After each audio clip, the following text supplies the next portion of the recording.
اللہ تبارک و تعالیٰ نے ہم اور آپ کو شب برات دی، یہ چھٹکارے کی رات ہے، چھٹکارا گناہوں سے، چھٹکارا جہنم سے، چھٹکارا دنیا کی ہر برائی سے، چھٹکارا غرضے کے ماں باپ کو ستانے سے، چھٹکارا حاصل کرنا ہے ماں باپ کو ستانے سے، بھائی بہن کا حق مارنے سے، چھٹکارا حاصل کرنا ہے کسی مسلمان کی ٹانگ کھینچنے سے، چھٹکارا حاصل کرنا ہے مسلمان کے پیٹھ پیچھے بیٹھ کر مسلمان کی برائی کرنے سے،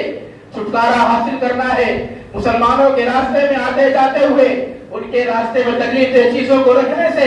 چھٹکارا حاصل کرنا ہے غرضے کی دنیا کی تمام برائیوں سے۔ اللہ تبارک و تعالیٰ نے شب برات اسی لیے دی ہے میرے بندے جہنم سے چھٹکارا حاصل کر لے،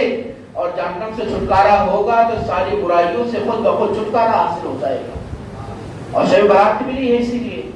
اور شب برات یاد رکھیں ایک چیز اور، شب برات میں مرافق کام کرتے ہیں، اپنے اپنے مرحومین کے پاس جاتے ہیں، جانے کے بعد گئے ہم نے کسی کو مسجد سے امام صاحب کو لے لیا، مؤذن صاحب کو لے لیا، یا خادم کو، یا کسی آفس کو بلا لیا، حضرت آؤ چلو قبرستان چلنا ہے۔ وہ آپ کے ساتھ گئے اور جانے کے بعد تم کا کام تھا، آپ نے بولا فاتحہ پڑھنا، فاتحہ پڑھے وہ اپنے گھر کو واپس۔ اس حافظ جی کا جس کو آپ لے جاؤ گے یا جس کو آج تک لے گئے،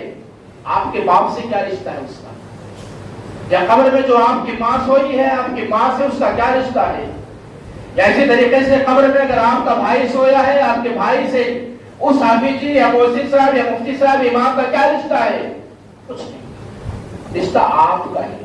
باپ آپ کے، والد آپ کے ہیں،